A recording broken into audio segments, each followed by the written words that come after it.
আমি তো আসতেছিলাম, পরে দেখছি, পরে গাজী মদিপুরের সামনে থেকে ওইখানে ও গেছে কীরকম, পরে আর ওখান থেকে নিয়ে আসছি, তাই পড়ে গেছে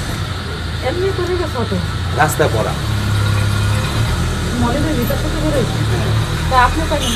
আমি তো রাস্তায় পড়া নিয়ে আসছি, এখানে আমি তো অ্যাম্বুলেন্স খবর দিয়ে পরে এখানে নিয়ে আসছি। হাসপাতালেই এমন তর্ক বিতর্ক চলছিল এক নারী ও এক যুবকের মধ্যে। নারীর একের পর এক প্রশ্নে বিদ্ধ হন ওই যুবক। জবাবে যেন সন্তুষ্টই হতে পারছিলেন না ওই শিক্ষার্থীর খালা।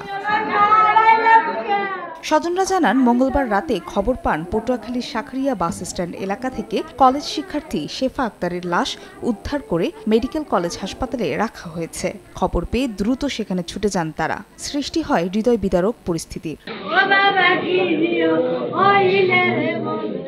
ঘটনার পর থেকে শহর জুড়ে নানা প্রশ্ন।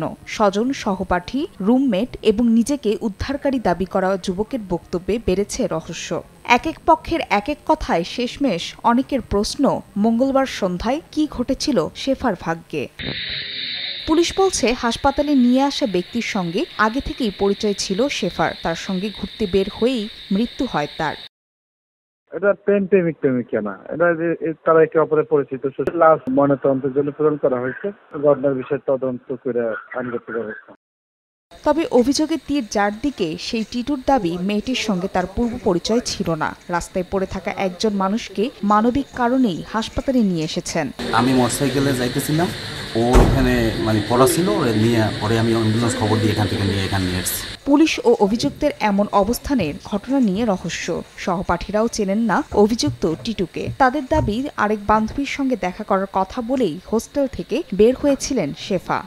সন্ধ্যার আগে বের হয়েছে, যে ও হোস্টেলে তামান্নার সাথে দেখা করতে যায়, এইটাই বলে বের হয়েছে। আর আমরা তো ডিউটি করে গেছি, অনেকেই ক্লান্ত ছিলাম, সবাই ঘুমাইছি বিকালে, তারপর আর বলতে পারি না। সন্ধ্যার পর যখন ঘুম ভাঙছে ওরে পাই নাই, জিজ্ঞেস করছি যে কোথায় গেছে, বলছে যে সন্ধ্যার একটু আগে বের হয়েছে, ওর হোস্টেলে একটা বান্ধবী ছিল, আগে যে হোস্টেলে যে বান্ধবীর সাথে রুমে থাকতো ওর সাথে দেখা করতে গেছে, হোস্টেলে গেছে ওই নাকি ওর সাথে দেখা করতে, তারপর থেকে আর কোনো খবর নাই। শেফা পটুয়াখালী গাজী মনিবুর রহমান নার্সিং কলেজের শিক্ষার্থী ছিলেন। তার গ্রামের বাড়ি সদর উপজেলার নৌকরণ ইউনিয়নের ২ নং ওয়ার্ডে। লেখাপড়ার সুবিধার্থে সহপাঠীদের সঙ্গে থাকতেন শহরের একটি হোস্টেলে।